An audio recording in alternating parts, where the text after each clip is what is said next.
اللہ من الشیطان الرجیم بسم اللہ الرحمن الرحیم وتعاونوا علی البر والتقوی ولا تعاونوا علی الاثم والعدوان۔ صدق اللہ العظیم۔ میں سب سے پہلے آپ تمام علماء کرام کو، اسکالرز کو اور مختلف مذاہب کے جو مذہبی رہنما ہیں یہاں خوش آمدید کہوں گا، اور بڑی خوشی کی بات ہے، بلکہ جس مقصد کے لیے یہ ورکشاپ ہو رہی ہے میں یہ سمجھتا ہوں کہ رہنماؤں کا مل بیٹھنا ایک جگہ پر اور دوسرے کی بات کو سننا، یہ کم از کم 90% مسائل کا حل ہے۔ اس کے بعد بین المذاہب ہمانگی کا مفہوم کیا ہے اور عملی تصور اور چیلنجز کیا ہیں اور اس کے خلاف سازشیں کیا ہیں۔ ان سے پہلے میں یہ چاہوں گا کہ یہ مذہبی رہنماؤں کو اور علماء کرام کو اس طرح کی جو مختلف ٹریننگز، ورکشاپ ان کے لیے یہ کیوں منعقد کی جا رہی ہیں، آخر اس کا پس منظر کیا ہے۔ آج سے تقریباً 20 برس پہلے جس طرح دنیا میں سروے ہوتا ہے، ریسرچ ہوتی ہے، ایک ریسرچ ہوئی دنیا کے مختلف ممالک میں کہ معاشرے کا سب سے زیادہ مؤثر طبقہ، لوگ جن کی آواز پر لبیک کہتے ہیں اور ان کی بات کو بڑے دھیان سے، توجہ سے سنتے ہیں اور ان کی باتوں پر عمل کرنے کی کوشش کرتے ہیں، وہ طبقہ ہے کون سا؟ سیاستدانوں پر، علماء پر، اسکالروں پر بڑی ریسرچ ہوئی تو نتیجہ یہ نکلا کہ ممبر و محراب میں کھڑے ہونے والے اور اپنے مذہبی گروہوں اور مذاہب کی سرداری کرنے والے، نمائندگی کرنے والے جو لوگ ہیں، ان کی بات کو سنا جاتا ہے اور کوئی بھی ان کی گفتگو کو کرٹیسائز نہیں کرتا جس طرح سیاستدانوں کی گفتگو کو لوگ کرتے ہیں۔ تو میں یہ سمجھتا ہوں کہ اس اعتبار سے معاشرے کا خوش نصیب ترین طبقہ آپ ہیں کہ لوگ آپ کی بات کو سنتے ہیں۔ اب بین المذاہب ہمانگی کا مفہوم کیا ہے؟ میں یہ سمجھتا ہوں کہ اس سے پہلے ہمیں مذہب کی تعریف جو مختلف لوگوں نے کی ہے، اگرچہ وہ نامکمل ہے اور یہ وقت جو ہے وہ اس کی اجازت نہیں دیتا کہ ہم اس کی تفصیل میں جائیں، لیکن مختصر ہم اس کو جان لیتے ہیں۔ جو قدیم لوگ ہیں، بہت پرانے ہیں، وہ یہ کہتے ہیں کہ چند مخصوص اصولوں اور ضابطوں کے تحت ان کی پابندیوں میں ایک طرز زندگی کو اختیار کرنا، اس کا نام مذہب ہے۔ اور جاہلیت کے جو دور تھے، جو لوگ تھے مشرق وسطیٰ کے، وہ اپنے نقطہ نظر کے لیے اشعار کا سہارا بہت لیتے تھے۔ تو جاہلیت کے دور کے ایک بہت بڑے شاعر جسے امراء القیس کہا جاتا ہے، اور ہمارے ہاں جو مسلم مکاتب فکر ہیں، اہل سنت، دیوبندی، اہل حدیث اور اہل تشیع، سب میں یہ کتاب پڑھائی جاتی ہے، امراء القیس کی کتابیں، اور ہم اس سے واقف ہیں۔ تو انہوں نے کہا، اس پر دلیل یہ دی کہ وَلِلنَّاسِ فِي مَا يَعْشِقُونَ مَذَاهِبُ، کہ لوگ جو چاہتے ہیں اس کے لیے ان کا کوئی نہ کوئی مذہب ہوتا ہے۔ اور اس کے بعد جو مذہب کی تعریف ہے وہ اس طرح کچھ لوگوں نے کی کہ مخصوص عقائد، عبادات اور معاملات کے مجموعے کا نام مذہب اور دین ہے۔ اب ہم یہ دیکھتے ہیں کہ ہمارے ملک میں جو مذاہب ہیں وہ کس طرح کے ہیں۔ 3 مذاہب جو بڑے ہیں وہ آسمانی ہیں، مسیحیت، یہودیت اور اسلام، اور یہ تینوں جو ہے انبیاء کے ماننے والے ہیں۔ اگرچہ عقائد ان کے آج کے دور میں مختلف ہیں، اور ماضی میں کچھ اور مختلف تھے۔ اسی طرح عبادات کے جو ہمارے طریقے ہیں، اوقات ہیں، یہ بھی مختلف ہیں، لیکن جو ہمارے معاملات ہیں، ہمارے جو معاملات ہیں وہ بالکل مشترک ہیں، وہ ایک جیسے ہیں، اس میں کوئی اختلاف نہیں ہے۔ تو معاملات کے اندر ہم ایک دوسرے کو برداشت، تو میں یہ سمجھتا ہوں کہ یہ کوئی مناسب لفظ نہیں ہے، اس کو ہمیں ایک دوسرے کو قبول کرنا ہے۔ اور عقائد کے متعلق بھی یعنی میری یہ سوچ ہے، آپ کو اس سے اختلاف ہو سکتا ہے اور اختلاف رائے ہونا بھی چاہیے، کہ جب ہم مذاہب میں جاتے ہیں آسمانی یا غیر آسمانی جو مذاہب ہیں، مثلا ہندوازم ہے، سکھ ازم ہے اور پارسی اور دیگر، یہ سب کے سب کہیں نہ کہیں جا کر اللہ کی ذات پر متفق ہو جاتے ہیں۔ مطلب ہمارا جو ملک ہے اس میں میجارٹی میں اکثریت کے ساتھ جہاں ہندو آباد ہیں، تو ان سے جب ہمارا میل جول ہوتا ہے، بلکہ یہ جو ہمارا تھر ہے جہاں بعض شہروں میں ہندو بہت زیادہ ہیں، شکارپور میں بہت زیادہ ہے، جیت آباد میں بہت زیادہ ہیں، تو وہ جو بزنس مین ہیں انہوں نے ایک جملہ لکھا ہوتا ہے کہ سب کا مالک ایک ہے۔ تو میں یہ سمجھتا ہوں کہ اللہ کی ذات پر یعنی اس کو ماننے کے مختلف طریقے ہیں، لیکن پوری دنیا، تمام مذاہب آسمانی اور غیر آسمانی، یہ رب کی ذات پر متفق ہے، اس سے بھاگ نہیں سکتے۔ اب مسئلہ یہ ہے کہ معاملات، یہاں ان حضرت صاحب نے جب پوچھا گیا کہ بین المذاہب امانگی کی کوئی مثال دیں، تو خوبصورت ترین مثال دی، شاید اس سے بڑی اور اس سے تاریخی مثال کائنات میں موجود نہیں ہے کہ رسول اکرم صلی اللہ علیہ وسلم جب مدینہ طیبہ تشریف فرما ہوئے تو اجتماعی پیکٹ، اجتماعی جو میثاق آپ نے سب سے پہلے کیا وہ میثاق مدینہ ہے۔ اس کی مختلف شکیں ہیں، وقت اجازت نہیں دیتا کہ ہم ان کو چھیڑیں۔ ایک جو شک ہے وہ ہمارے موضوع سے متعلق ہے کہ آپ صلی اللہ علیہ وسلم نے جب وہ باتیں لکھیں تو کہا کہ جتنے بھی لوگ یہاں آباد ہیں مذاہب کے، وَهُمْ يَدٌ عَلَى مَنْ سِوَاهُمْ، یہ سیرت کی کتابوں میں اور احادیث کی کتابوں میں یہ جملہ اسی طرح موجود ہے کہ مدینے کے تمام لوگ باہر سے جہریت کے لیے آنے والوں کے خلاف متحد اور متفق ہو کر اس ریاست کی حفاظت کریں گے۔ یہ تو اجتماعی مثال ہے، اور بے شمار مثالیں انفرادی رسول اکرم صلی اللہ علیہ وسلم کی زندگی میں، حیات میں موجود ہیں۔ مثال کے طور پر ایک یہودی کی میت تدفین کے لیے لے جائی جا رہی تھی، تو آپ صلی اللہ علیہ وسلم کہیں سے گزر رہے تھے یا تشریف فرما تھے باہر، تو آپ کھڑے ہو گئے اپنے صحابہ کے ساتھ، تو ایک صحابی نے سوال کیا کہ یہ تو غیر مسلم ہے یہودی، تو آپ نے فرمایا یہ انسان ہے، اصل جو قدر ہے وہ انسان کی ہے۔ اور قرآن مجید میں بھی اللہ نے جہاں معاشرتی معاملات کو چھیڑا ہے تو یا ایھا الناس کہا ہے، بہت ساری جگہوں میں، وقت نہیں ہے کہ میں اس تفصیل میں جاؤں۔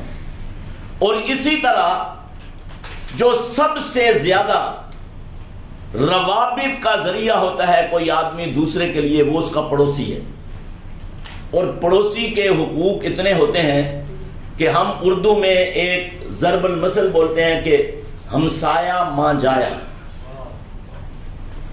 تو آپ صلی اللہ علیہ وسلم کا قریب ترین جو پڑوسی تھا، آپ کے گھر کے ساتھ دیوار دونوں کی ایک تھی، وہ ایک یہودی تھا۔ اب جو لین دین کے معاملات ہیں، حضور صلی اللہ علیہ وسلم جب اس دنیا سے وصال فرما رہے تھے تو تمام سیرت کی چھوٹی بڑی کتابوں میں یہ بات موجود ہے کہ آپ صلی اللہ علیہ وسلم نے اس یہودی سے کچھ قرض لیا تھا اور اپنی زرع رہن کے طور پر یعنی ضمانت کے طور پر اس کے پاس رکھوائی تھی۔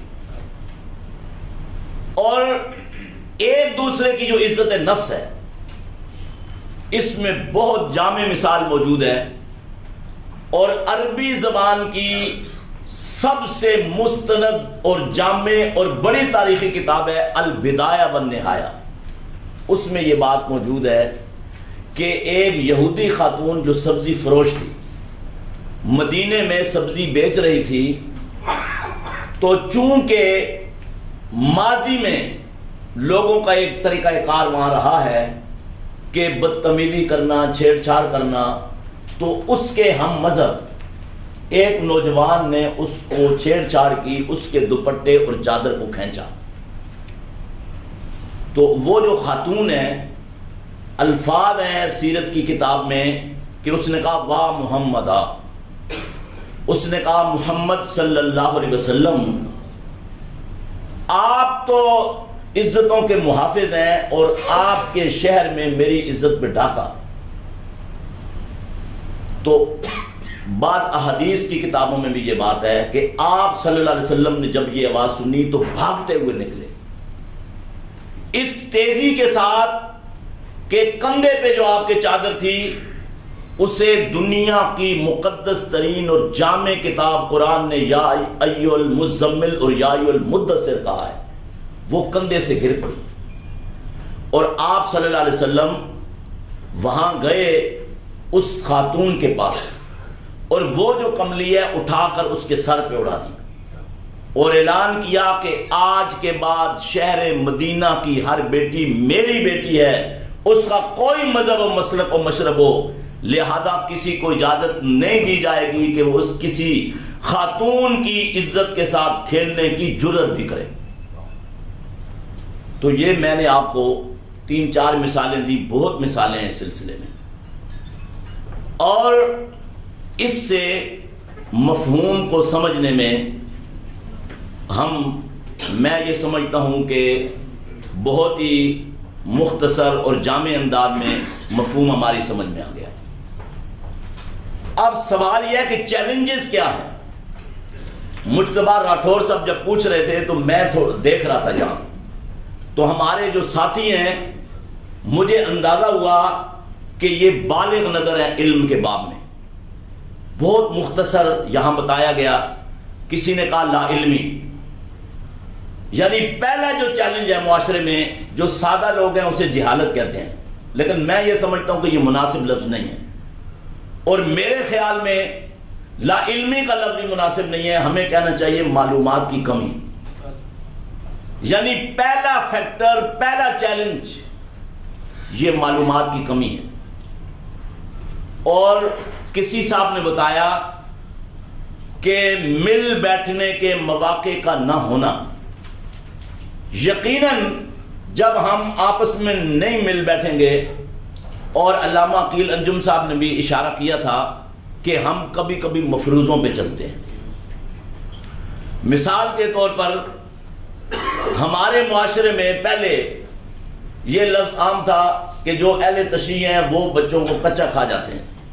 اور میں آپ کو ایک چھوٹی سی ایک مثال بھی دوں کہ ایک جگہ ہم گئے تو 2-3 بڑے اس شہر کے جو اہل تشیع عالم ہیں وہ میرے بہت قریبی دوستوں میں، علامہ علی قرار نقوی صاحب، علامہ سجاد شبیر صاحب، علامہ قرۃ العین عابدی صاحب، یہ سب ہمارے بہت قریبی دوست ہیں. تو ایک آدمی نے کہا کہ بھائی سنیں کہ آپ تھوک کر کھلاتے ہیں. تو انہوں نے کہا بھائی ہاں پہلے تو ہم ایسا کرتے تھے، لیکن اب ہم نے دھابے جی میں 4 بندے کھڑے کر دیے ہیں. آپ بتا کہ شہر کو پانی کی جو سپلائی ہے جس نہر سے وہ دھابے جی ہے، آدھے سے زیادہ شہر. انہوں نے کہا وہ 4 بندے وہیں تھوک رہے ہیں، اب کوئی بھی نہیں بچ سکتا. تو یہ مفروضے ہیں، یہ مفروضے ہیں، ان سے ہمیں باہر نکلنا ہے. اور یہ مفروضے کب ختم ہوں گے؟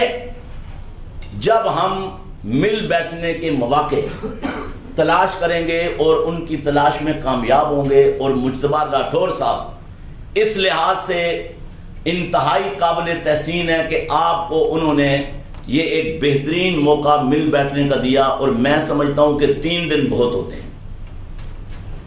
اور یہاں کہا گیا کہ نفرتیں، میں یہ سمجھتا ہوں کہ جو نفرتیں ہیں یہ 1% لوگ ہیں اس معاشرے کے. اور کبھی کبھی ان نفرتوں کو بڑھکانے میں حکمرانوں کا کردار ہوا کرتا ہے، اور اس کو وہ لوگ کہتے ہیں نظریہ ضرورت. اور یہ جو 5-6 باتیں کی، اصل میں یہی چیلنجز ہیں، اور اس کے خلاف سازشیں کیا ہیں ان کو بھی ہم نے سمجھنا ہے. 3 نوعیت کی سازشیں کی جاتی ہیں. ایک تو یہ انتشار.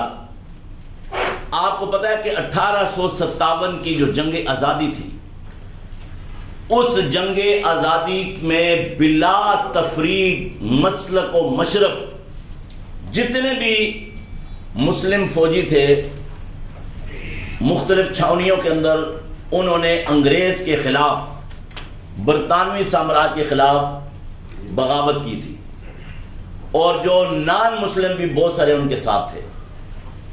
اب برطانوی سامراج نے ایک کمیشن بٹھایا، کہا یہ جو ہندوستان ہے یہ سونے کی چڑیا ہے، اس کو ہم چھوڑ نہیں سکتے، اور آمنے سامنے فیس ٹو فیس ان لوگوں کا مقابلہ بھی نہیں کر سکتے. ان کو کیسے ہم ختم کریں اور کس طرح ہم ان کو کنٹرول کریں.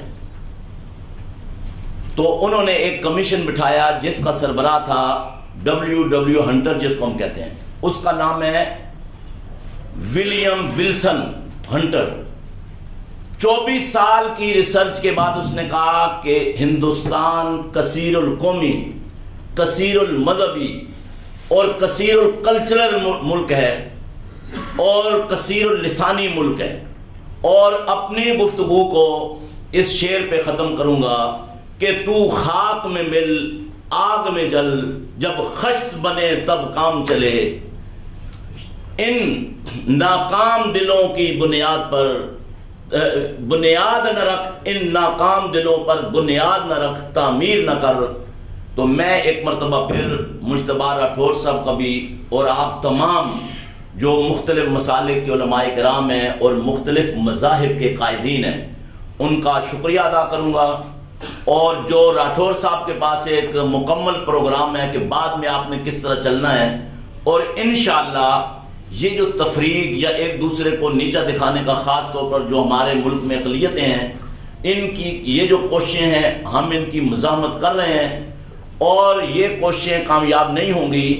یہاں پر ایک آخری بات یہ کہہ دوں کہ جو مسیح بھائی ہیں ان کی طرف سے مختلف اوقات میں یہ بات آئی تھی کہ یہ جو جداگانہ انتخابات ہیں، الگ ہمارے لیے سیٹیں ہیں، یہ نہیں ہونی چاہیے، یکساں ہونی چاہیے. اصل بات یہ ہے کہ یہ جو اقلیتوں کے لیے مختلف سیٹیں ہیں، میں آپ کو یہ بات بتا دوں، کم لوگ اس کو سمجھتے ہیں کہ اس میں آپ کے جو رہنما ہیں ان کا بنیادی رول ہے. وہ یہ سمجھتے ہیں کہ ہم ایک اوپن مقابلے میں یہ سیٹ نہیں جیت سکتے، چند سو اگر ووٹ ہوں گے تو کوئی بڑی بات نہیں ہے. لہذا ان کو اپنے ہم مذہب لوگوں کی فکر کرنی چاہیے اور ان کو آگے بڑھانا چاہیے. اسی طرح جو عقیل انجم صاحب نے ایک بات کہی کہ ہمارے جو مسیح بھائی ہیں ان کے ہاتھ میں جھاڑو ہے اور وہ اس طریقے کا کام کر رہے ہیں.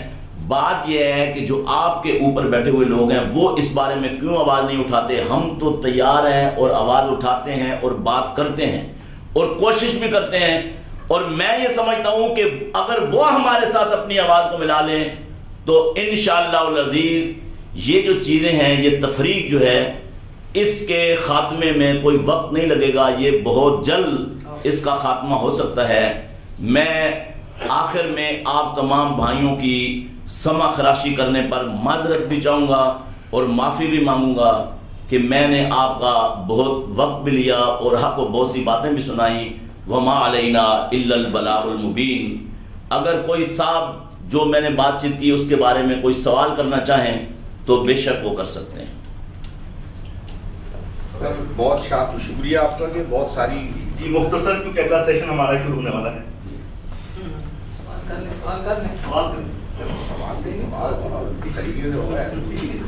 کریں آپ بے شک. ہم مدارس کے پڑھے ہوئے لوگ جو ہیں لوازمات اور مناسبات کے بغیر گفتگو نہیں کیا کرتے. سب سے پہلے تو آپ کا بہت بہت شکریہ کہ آپ نے بہت ہی عمدہ اور معلوماتی باتیں فراہم کی جس سے میرے علم میں بہت اضافہ ہوا.